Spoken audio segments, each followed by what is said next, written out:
network strategy and non-network solutions. And this team was set up within Ian at the end of 2020. And I've got to say, like, when I applied for this job, I was just super excited because I really am quite passionate about making the whole grid and the energy system work for not only our customers, but for the state and the country. So I think I've got one of the best jobs going around. And so it's really my pleasure today to talk to you about, you know, the concept and what we're doing to become a distribution system operator. And it's a really positive story.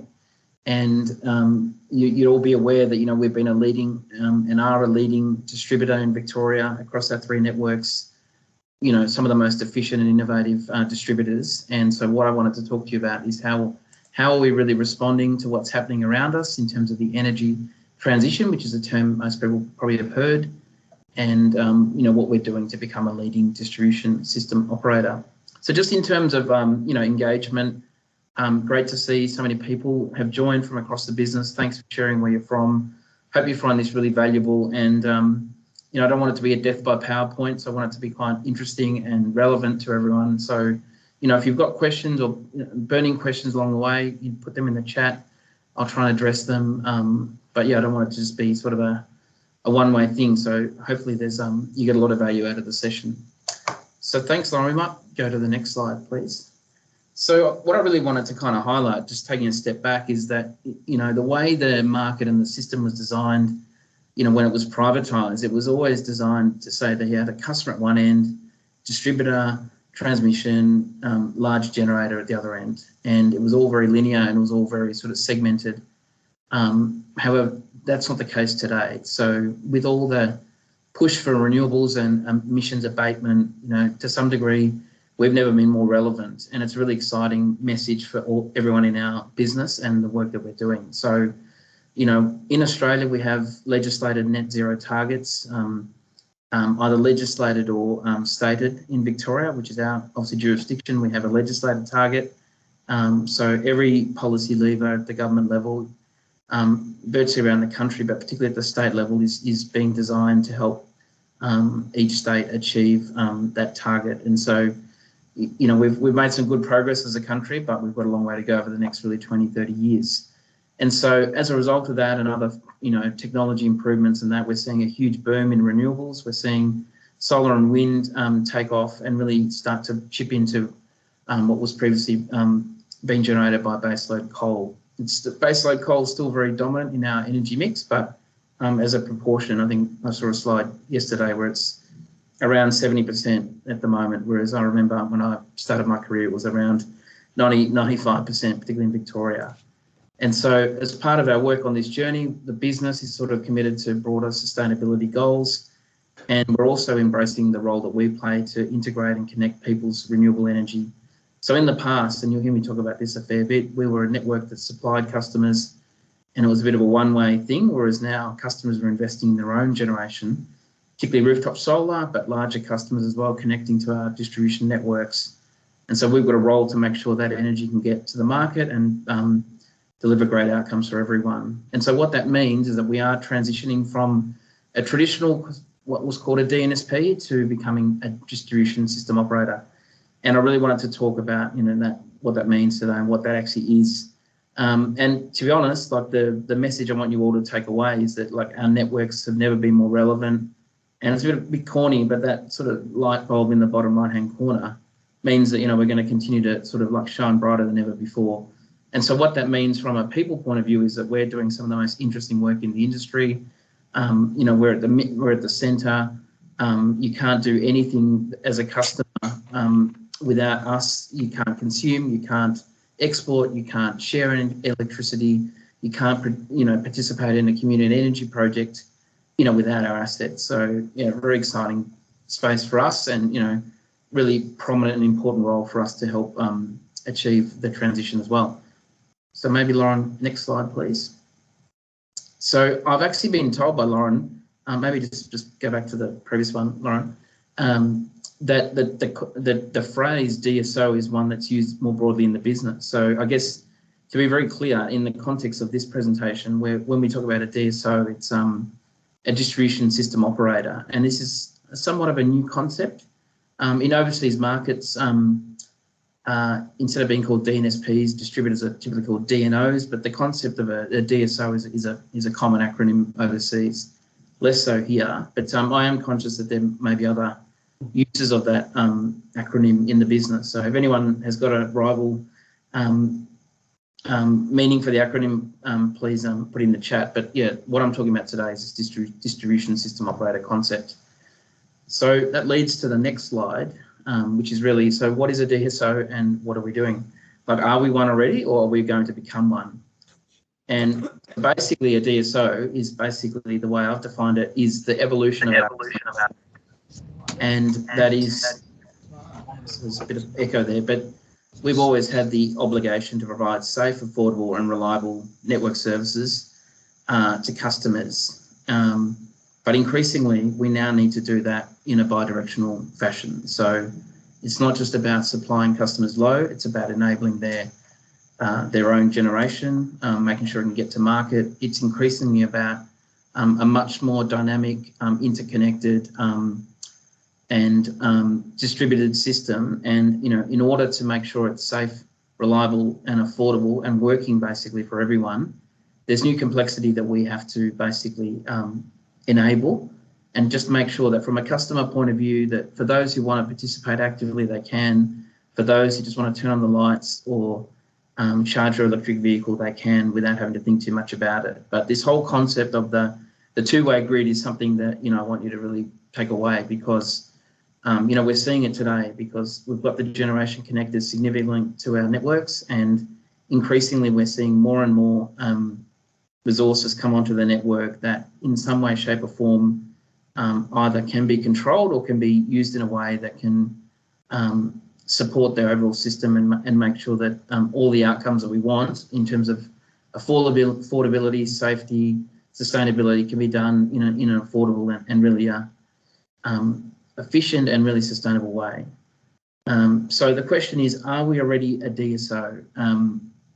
Well, the answer to that is simply yes. So we had a session last year with the execs, and, you know, to be honest, we're already doing a lot of these things, right? It's just that we recognise that there's a growth trajectory there, and there's going to be more and more of these resources. So if you look at what's on the slide there, this is probably numbers a little bit out of date, but, you know, my estimate is that we've got over 2 gigawatts of renewables connected. That's 2,000 megawatts, and that's about half in the form of rooftop solar and half in the form of large-scale generation, largely connected to the power core network. And at the moment, you know, we're also in deploying our own batteries. We're looking to control them. We're looking to manage demand, and in particular in the planning side, where, you know, we're always looking to procure least cost network services. And increasingly that means considering offers from third parties. But just going back to the level of renewables, I was at a conference yesterday on batteries and storage, and there were some regulators speaking in that, and they were talking about how they were explaining the level of renewables that we have, particularly at the solar rooftop level in Australia relative to other countries, and they just always blow away their peer regulators in other countries with just how much we've got, because obviously we have quite a lot of available roof space, and we've got quite a lot of sunshine, and we've had strong support for the deployment of rooftop solar as well for some time. So that's the message. We are a DSO, and it's only going to become more prominent as we go forward. So next slide, please, Lauren. So this one's a bit heavy and a bit technical, but one of the key debates in the industry for us, in particular the last year, was because of all the change that's been happening, an agency called the Energy Security Board was set up, really in the wake of the blackouts that happened in 2016 in South Australia. And they've been doing a lot of work to, look at the regulatory settings we need. But there was a big review last year about what is the national electricity market arrangements going to look like beyond 2025. And it was the first time that a lot of these, the concepts and who's going to do what in the system were, I guess, formally decided. And one of the great outcomes for our business, and, you know, huge effort went into engaging on that front across Reg and corporate affairs and EN a little bit,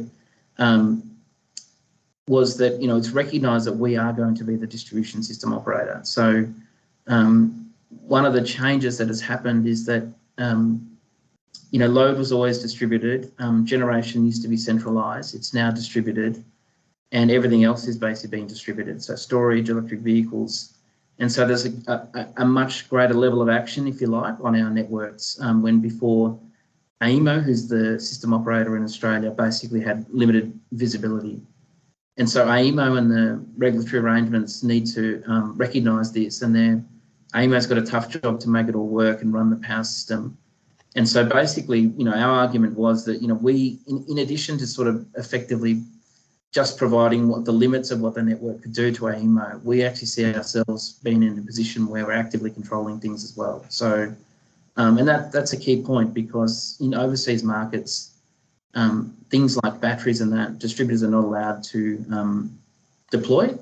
However, we've made the strong case that we should be allowed to be able to send signals to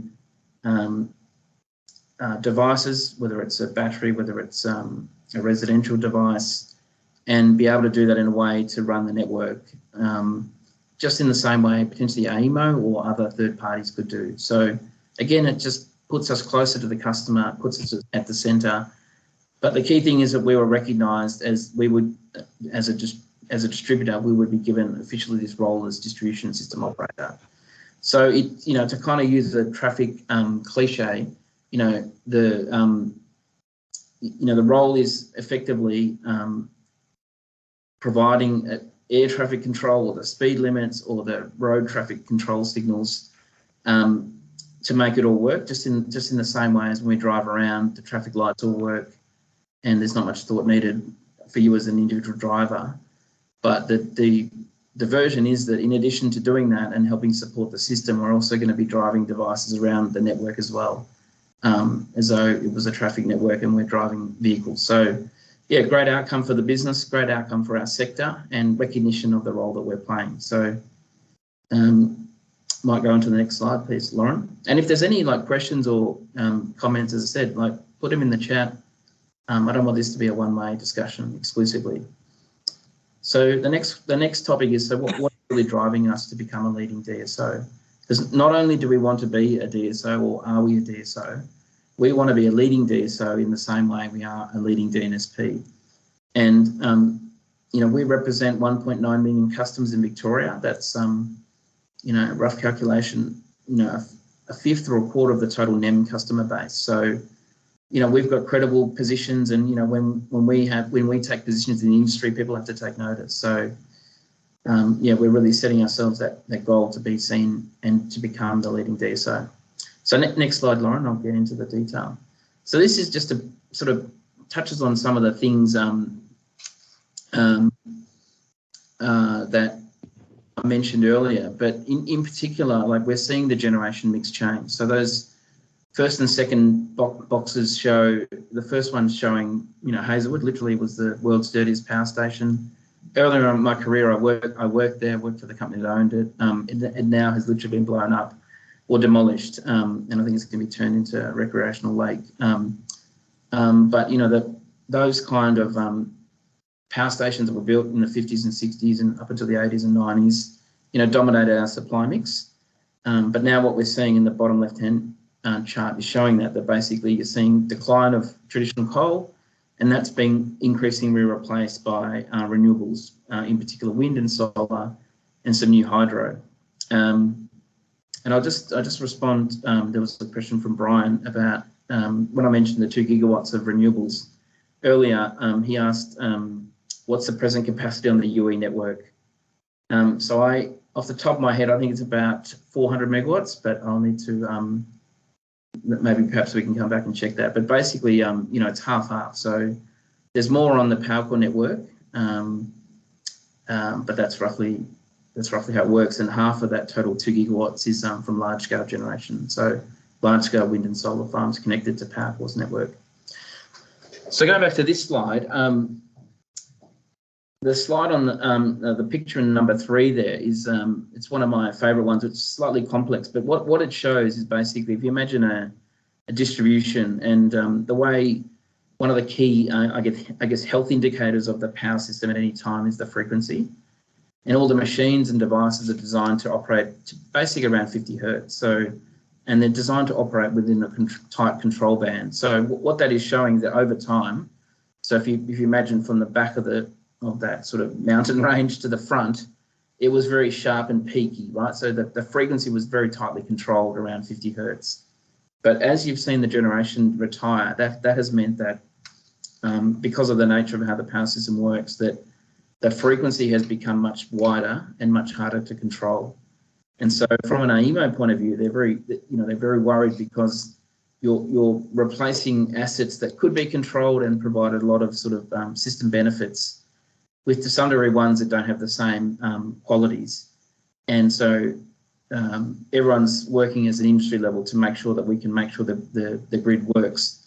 And the chapter is showing this new concept of what's called minimum demand. So, in the past, everything was about making sure we could meet the peak.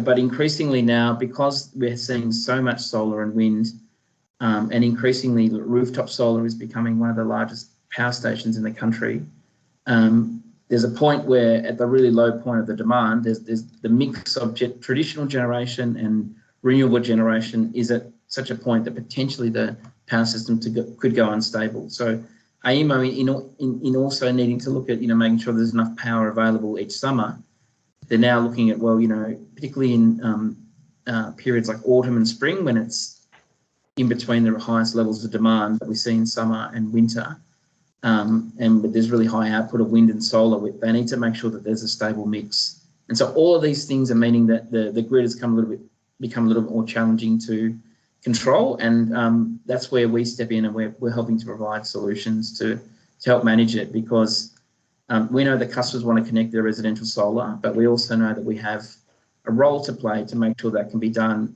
to support the system and the network as well.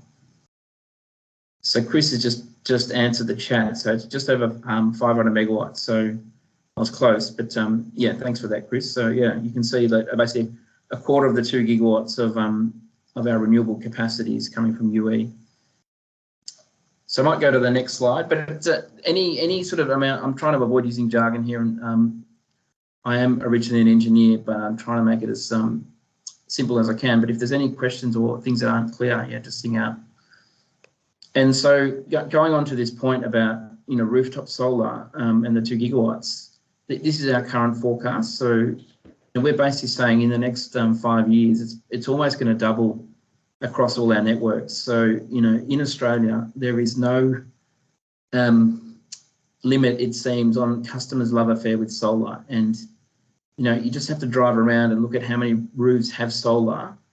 And the flip side of that is just look at how many roofs don't have solar to think about where it could go, right? So, we're approaching, by the end of the 5 years, 450,000 customers with solar. So massive growth. And as I said, like, you compare us to overseas, all our states would be amongst the highest adopters of solar in the world. Maybe Hawaii would be up there as well, but it's just, I guess it's a phenomenon, but it's also, again, going to the point that, people are using our networks to connect their solar, and, they rely on our networks to have the energy when the sun is not shining. Increasingly, they may also look to store some of that in batteries, but then, of course, they want to export that as well. And so that's, with such high levels of solar, that's starting to create some challenges for us as well. And the planners, are working on this in particular all the time. So just something to bear in mind, like, huge amounts of solar, it's only going to grow. And if you look back over the last 10 years, the governments around the country, state and federal, have consistently supported solar. So, my view is that it's only going to continue to grow, at least to this level, if not potentially more. All right, so Leo's got a good question there. So 2 gigawatts as a percentage of the total capacity of our network. That is a very good question. I should roughly know these answers, but I think UE, like the peak demand, is just, I'm going to round up, about 2 gigawatts, and I think Powercor's roughly the same. So you could almost say that we've got roughly as much generation as our our peak demand, but the way it's not quite a like-for-like thing, because the 2 gigawatts, it doesn't operate simultaneously. So, and it doesn't operate all the time. So, but from a capacity point of view, so just how much could actually be delivered at any one time, if it was all running at the same time. You know, if that was all running, that would meet and exceed UE's peak demand. So it puts into context. So I guess the question is, so what are we now doing? So Lauren, if you could advance it, please. So, you know, we recognise that, you know, we've got this critical role to continue to deliver safe, reliable and affordable electricity. Now, it may sound boring, but nevertheless, that is, you know, that is our core, right? I mean, we're all reliant on electricity in our homes and businesses, right? And it's just fundamental to how our society operates. And, you know, the last 2 years, you saw COVID and what it meant to all of us, and how important energy was, and your local supply when, you know, when you're working from home. So without energy, you can't have internet, you can't have all the things you need to do. And, you know, increasingly, we're also seeing when we have some of these mega storm events, you know, how disruptive it is when people lose power as well. So, you know, the first thing in that red writing there, that's our core obligation. We're never going to give that away.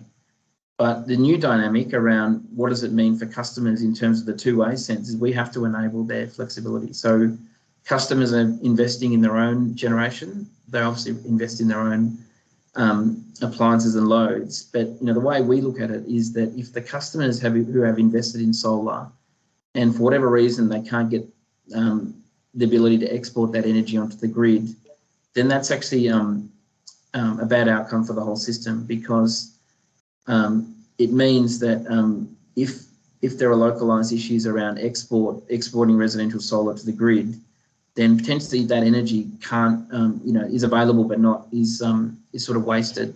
It's a bit like a hydro power station when the dam fills up and it overflows. Like it's a waste of energy, and what it represents is that someone else would have to go out and build a new system to actually provide the same amount of energy that could already come from assets that are already there. So it's an inefficient outcome at a sort of economic and system level. So, you know, increasingly we're doing a huge amount of work across the business to make sure customers who invest in solar can use it and can export onto the grid. And, you know, we've done a number of programs across the business on that front.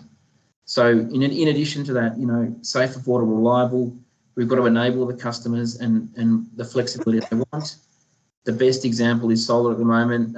Emerging examples are going to be much more smarter appliances that are potentially connected to in-home displays and or in sort of Google Alexis devices. There could be an opportunity where there's a whole range of coordination happening at an appliance level in the home and in the future, and we're already starting to see it in some places. You know, people are going to be you know, buying electric vehicles, and I don't say that as any kind of you know, without any kind of bias, you know, from a vehicle point of view.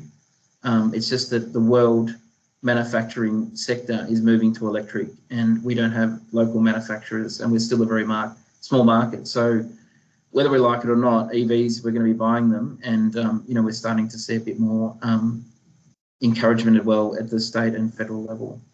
And so what that all means is if we do those two things well, then we will be a leading distribution system operator. And not only will we be allowing customers to, you know, use energy as they wish, but they'll be able to ensure the assets they've got, particularly their own generation, can get access to market. And it all works. And then one of the key things that we're, you know, doing off the back of all of this across the business is that, you know, because things are changing so much, that, you know, we've got a big role to play. We're a big business, 1.9 million customers, and we're trying to demonstrate and lead by doing across a number of trials that we're leading across the business. And I'll touch on those a little bit later. And so because everything's up for grabs to some degree, you know, we've got a really important role to shape the evolution of the system and the rules and arrangements that govern that. So, you know, this whole energy transition is happening at speed, and it just means that almost every kind of regulation that we operate under needs to be tuned at the very minimum, new ones introduced or others radically changed just to reflect this change from the centralised model to a totally distributed model. So yeah, that's I guess the key thing I just wanted to mention there is that we're not dropping anything. This is additive, and this is more exciting work for all of us that we're going to be involved in, and very much customer focused. So I might go to the next slide, right? So this is about what are we actually now doing. So last year, I mentioned earlier that there was this big review about who's going to do what in the system, and distributors, were officially recognised as taking on the role of distribution system operator. And our business engaged heavily on that front, and to some degree it was a great outcome, because a couple of years earlier that wasn't clear that we would formally be given that role. And so since then we've been thinking quite strongly about what does it mean, what do we need to do. And so mid last year there were several presentations to the executive similar to this, talking about what it is to be a DSO, what do we want to be, and are we already a DSO? And in fact some of these are the same slides I presented to the executives. And so since then, what we have done is we've launched a comprehensive program, which is called Program Empower, and it has 6 work streams, and it's really driving our efforts to pursue and become a leading DSO. And so I'm going to touch on these briefly. And there are some people on the call, particularly in the planning group, but other people in EN who are actively working on this. So, but for most people, you may not have heard so much about it. So let me run through it now. So the first work stream is about enabling customers' DER export and managing minimum demand. So DER is distributed energy resources, and it typically relates to residential solar, rooftop PV, right? And we are, because we're seeing such high levels of rooftop solar connected, as I showed earlier, we're seeing localised hotspots, and there's a huge program of work to ensure that those localised hotspot areas, the customers who connect new solar can continue to export. But there is also work to make sure that, as it continues to grow, that we're being fair and equitable across all customers as well.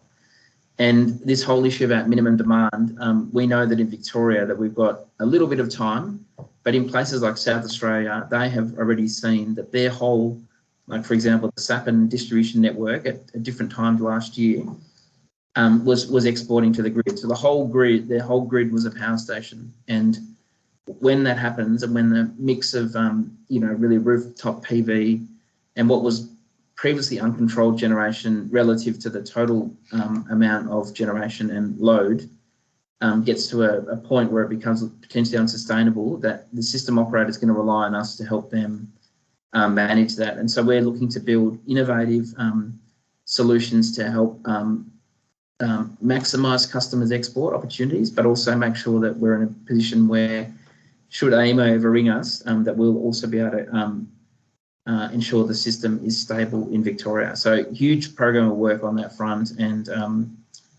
continuing. And what is actually entailed in all that is ultimately there's a lot of I guess fairness and equity questions about, and how do you allocate the capacity of the network across the customer base, because people who connected first potentially get more than others who come a few years later. So there's a lot of really interesting work on that space.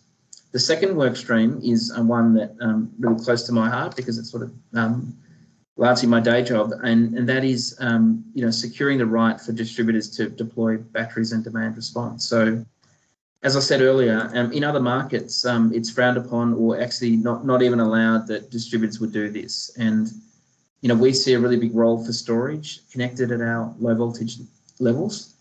And the reason for that is because we can put storage really close to where the load is, and we can leverage a lot of benefits. So we're making a big deal about that. We're really trying to demonstrate by doing, and we've got some really exciting projects, which I'll show a little bit later, but 2 of them are in Tarneet, in the western suburbs of Melbourne. And we're also rolling out, in addition to 2 pole top batteries, which were our trial units, we're currently rolling out another 40. So, and everything we're doing on demand response is, again, trying to demonstrate the role that we can play. So in addition to things like, we've run programs like Summer Saver, where customers have voluntarily reduced their load, but increasingly we're looking at new solutions to, work with customers to potentially see if air conditioners can be controlled in a more, in a better way, or to help the system. And doing a lot of work on that front. And not just ourselves, we're working with retailers and other third parties to help as well. So the third work stream is about, and apologies to any economists or former regulators on the call, but you know, when the sort of reform work has been progressing, there's a really strong view, particularly amongst, you know, people who work in AEMO and people who've sort of been more theoretical than practical in their sort of approach to things, that we'll just replicate the markets that we have at a transmission level all the way down to distribution, and everything will be fine.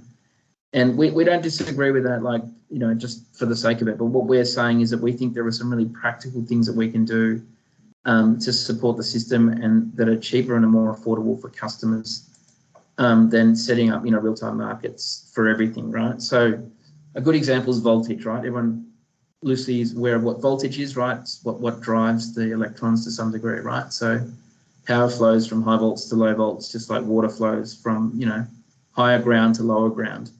And, you know, one potential proposal will be to have, you know, real-time dynamic markets across the system for voltage and, you know, people bidding in and doing all sorts of things to make that all work.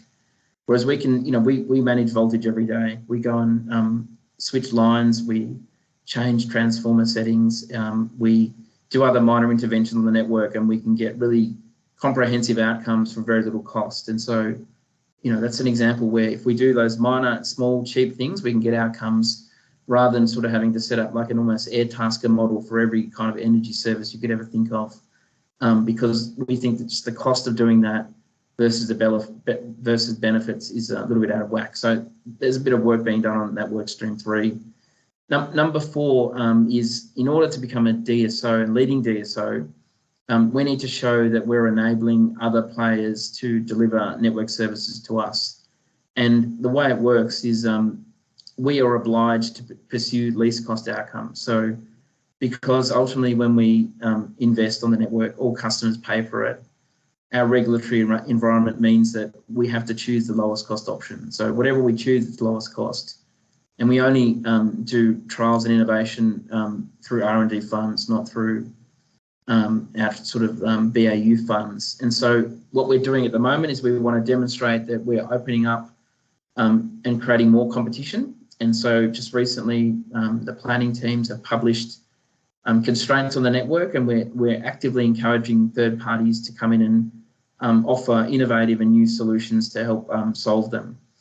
And so the reason we're doing this is because, you know, technology's got to the point where that's now viable or will be viable shortly. And unless we did that, you know, there was a risk that, you know, the regulators could claim that we're not enabling competition.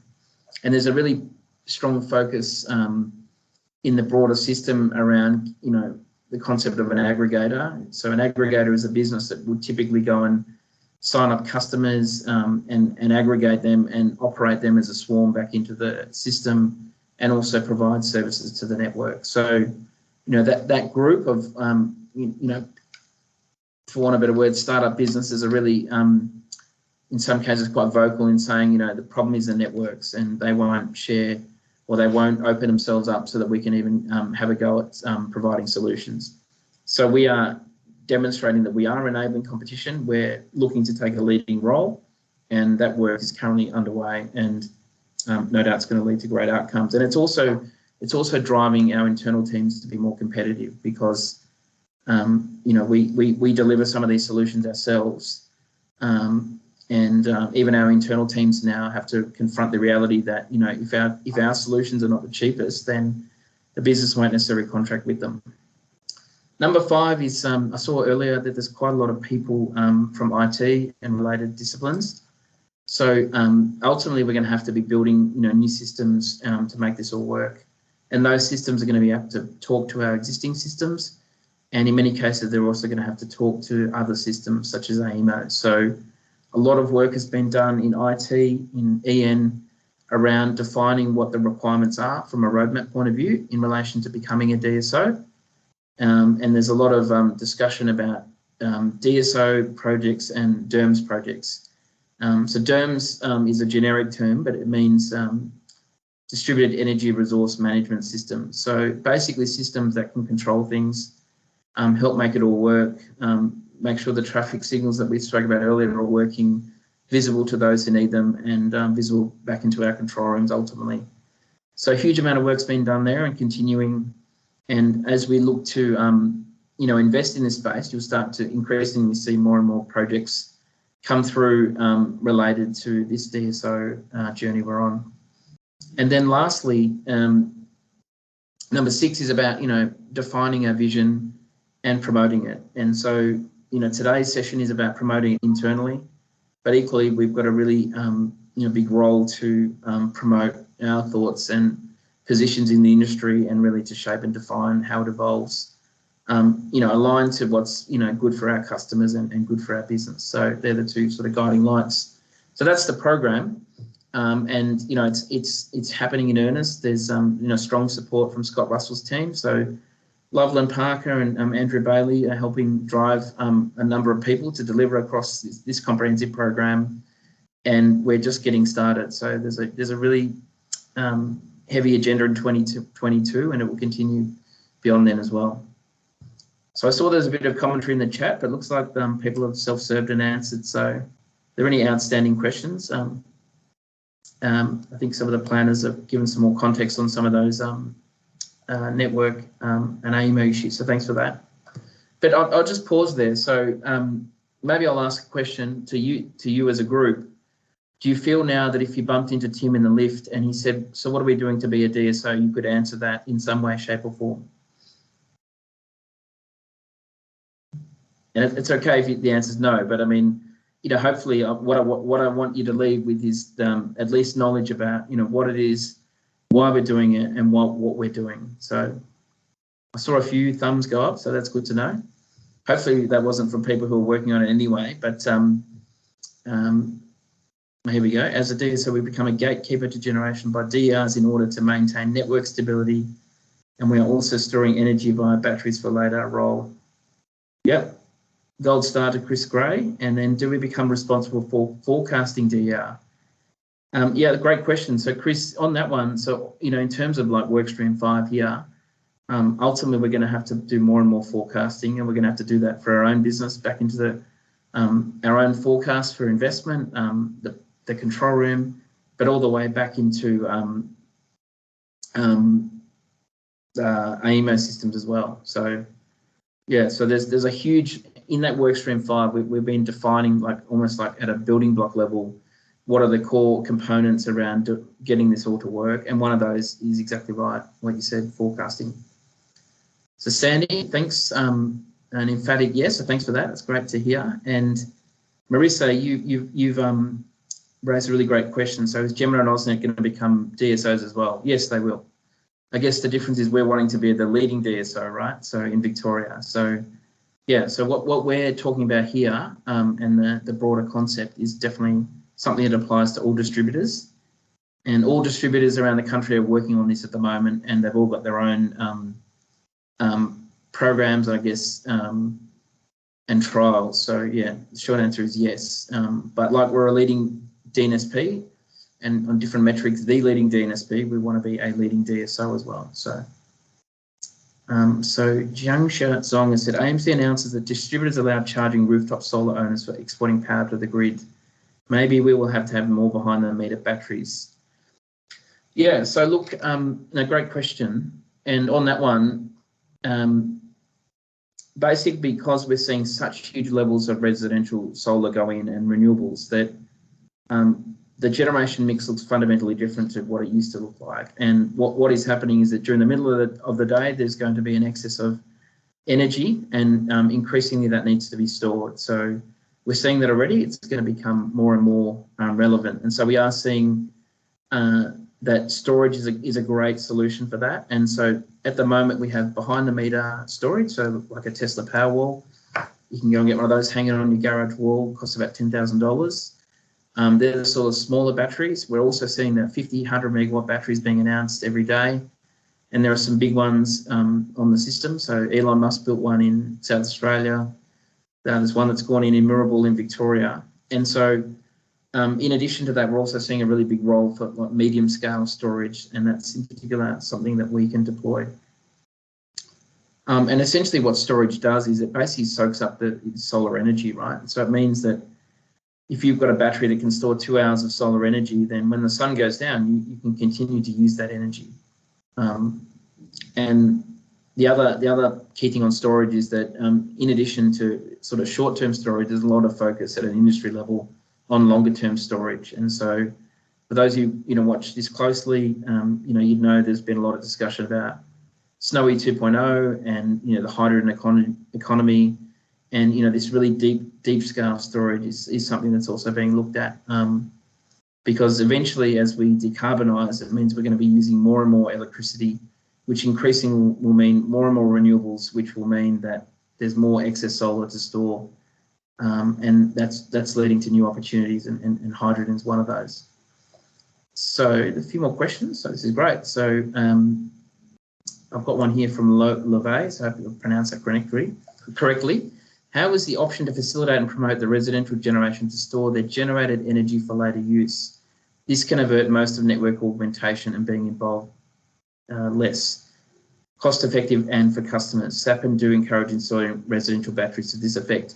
So yeah, so as I said earlier, like we're obliged to find least cost solutions, and so that's why we're actively trialling different things. So we have done our own behind the meter trials in the past. We're now doing some significant in front of the meter trials, and ultimately want to link those to what the system needs. So the great thing about a battery is that it can not only soak up excess energy, it can also then discharge, and it can be discharged at a time, particularly in summer when the network's under stress.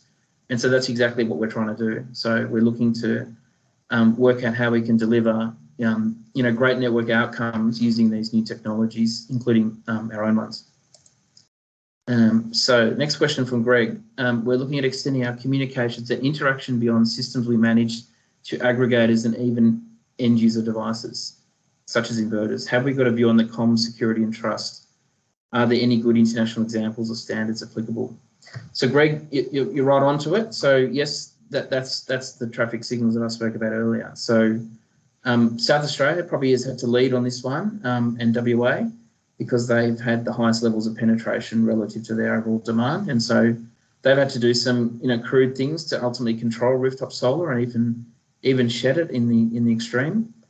So we are, I guess, trying to learn from them, and the solutions that we're looking to come up with are ones that obviously are affordable and the least disruptive to customers, but also focusing on what the system needs. And then I've got Matthew Combe. In the future, do you see that we will need or have the ability to individually control small-scale generators, export limit or other control, or will this be the domain of aggregators and ancillary service providers?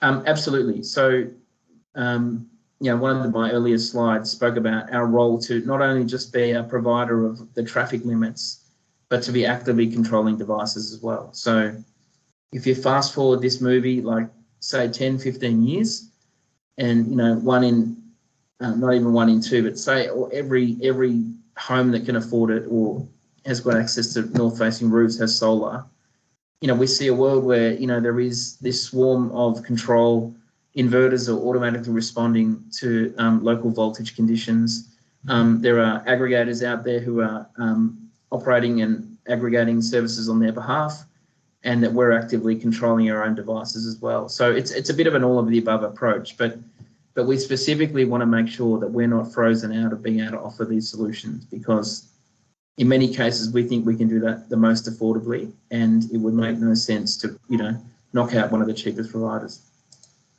And then I've got a graph here from Vaughan. Batteries would be handy today. So just having a look at that graph there.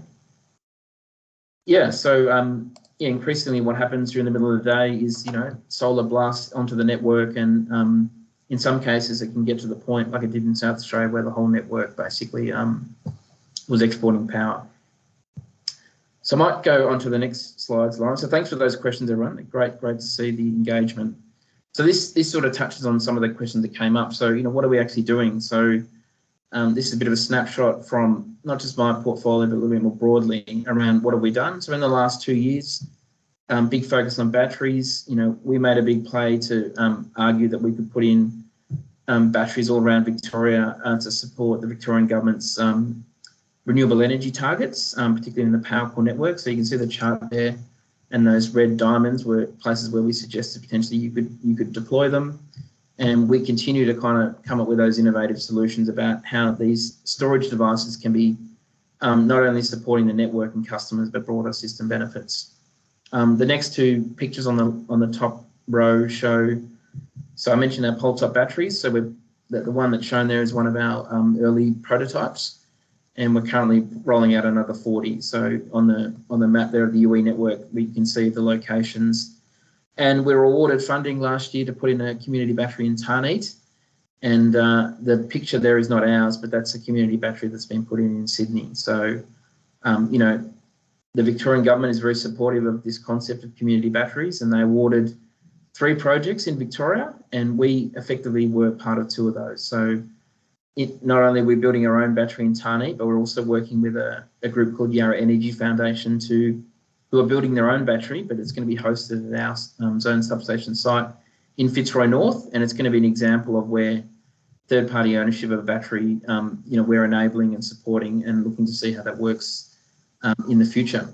On the bottom row, big focus this year and around the country, particularly in our business around, you know, what are the opportunities at the edge of grid, because, you know, batteries and solar and even backup generation could theoretically become a cheaper alternative for customers at the long end, at the end of a really long line. So we're doing some work to see what that opportunity could look like. We're working with a group called C4Net, which is a Victorian government funded sort of R&D group that really looks to drive digital innovation in energy. We're doing a feasibility study on a microgrid in the Donald and Tarnagulla area in Powercore. We're doing a fast charging trial of EVs. So we've got about 88 customers signed up in the UE network who get a fast charger, and then we're sending control signals to that fast charger and looking at how it responds on the network.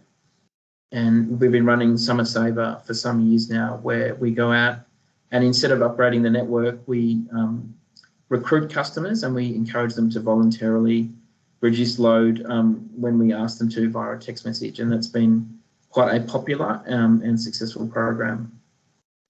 So I've got a question from Ji Zhao. Does DSO have any initiatives to respond to the rollout of EV charging and high demand it causes? Especially, are we dealing with lots of distributed? So I wonder, how would the two sides integrate, monitored and control? So hopefully this slide here, you can see that, yes, we are looking at EVs. In relation to the 6 work streams under Program Empower, in work stream 2, there's a big focus on EVs as well. And we're actually currently developing a broader EV strategy for the business, because we know this is a huge topic.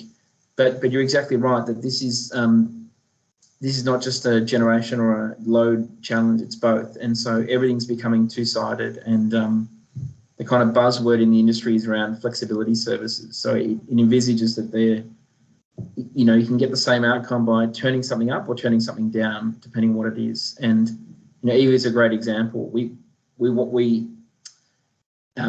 can represent significant growth in terms of energy on the network, but they can also contribute to the peak demand. And obviously, we want to avoid unnecessarily having to reinforce the network. So the vision is that we'll work as a sector and as an industry to make sure EVs can charge, and that charging can be done during off-peak times as much as possible, but also supporting what customers want to do. So yeah, absolutely, EVs, big focus, and you're going to hear more and more about them going forward. So next slide, Lauren.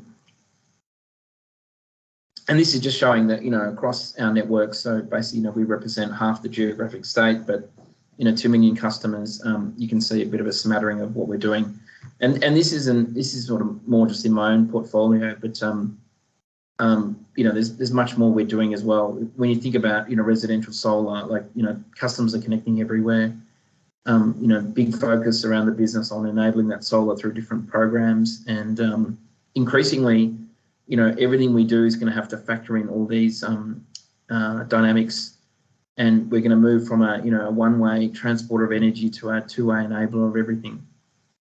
So yeah, that's just showing that what are we doing. So wanted everyone to take away that we are quite serious, and we're wanting to lead by doing rather than just theoretically. And then as we start to prepare for, price reviews and things like that, all of these topics are going to be front and center as well. So when issues come up, we're in a position to not only, represent our interests, but we can use our trials and projects to really showcase what we've learned.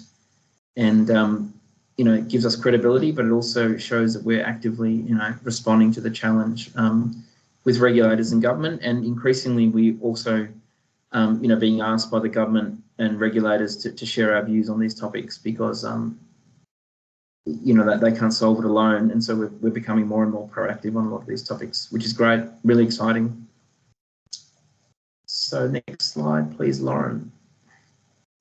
So this slide has come out of our what's called our DSO vision. So Joanne Perfumian and her team, in consultation with the business, have developed a really neat document that will be published soon that you should be all able to get access to, around describing this at a high level and particularly to externally facing audiences. And I really like this phrase that came from that document. And so basically, our infrastructure is forming a crucial gateway to a clean energy future. And, we aim to provide seamless access to our networks, and we're generating new value for all customers. So that means that if you're a customer with these, new devices, you're getting value. If you're a customer without them, you're also getting value because you're not being slugged unnecessarily for them. And, again, it goes back to the point I made at the start. Really exciting time for all of us. We're at the centre, and this concept of a crucial gateway to a clean energy future. I really like that, the way Joanne's described that, because it's really positive message, and it's really, showcasing the role that we're playing to support what customers want to do, the direction of travel on, the energy transition. And, ultimately it's a really positive narrative for all of us, in coming to work and what we're doing for our customers and our networks and our communities and our state and our country ultimately. So, yeah, I really like it. So I wanted to share that with you. And then really the last one I think is looking for any more questions. And there's some couple of links. If you hover on the, I don't know if it should, well, or maybe it doesn't work on the screen, but when we send, I think Lauren will send out the PowerPoint, but I designed it so that you could hover on those pictures down the bottom, and you could, it takes you to some resources that we've published previously. So the first one, the picture of the purple houses and the solar and the batteries, is a pretty neat video on how some of our community-based battery projects work. So encourage people to look at that as well. So yeah, look, I hope you've enjoyed that presentation. I know it's a lot to absorb, but yeah, I guess what I wanted to leave you with is the view, firstly, that we are a DSO, and based on that little quick poll before, I'm confident people now know what a DSO is. But really want to leave you with this really exciting and positive message about the work that we're doing to enable this future, and that the business is on top of it. It's future focused and forward looking, and this is going to create lots of great work for so many of us across the business. So I really hope you've enjoyed the session. Really enjoyed the commentary in the chat, and I can see there's another left field question, so I love those, right? Or left field suggestion, even better. Could we also try to incentivize customers to insulate homes, build homes that require this overall energy to heat and cool? I have no idea how we do that, but if there's financial incentives to build better homes, it's a lateral way to control energy. Yeah, it's a great. I mean, it's a great suggestion, and it's something that it's a bit of a no-brainer if you make homes more energy efficient. So homes have gone from 4, 5, 6 star to I think now 7 star. So I guess we're supportive of that, and while we may not be directly involved, yeah, we see that we want energy to be used efficiently, right? That's something we all benefit from. So thanks, Shelley. That's great.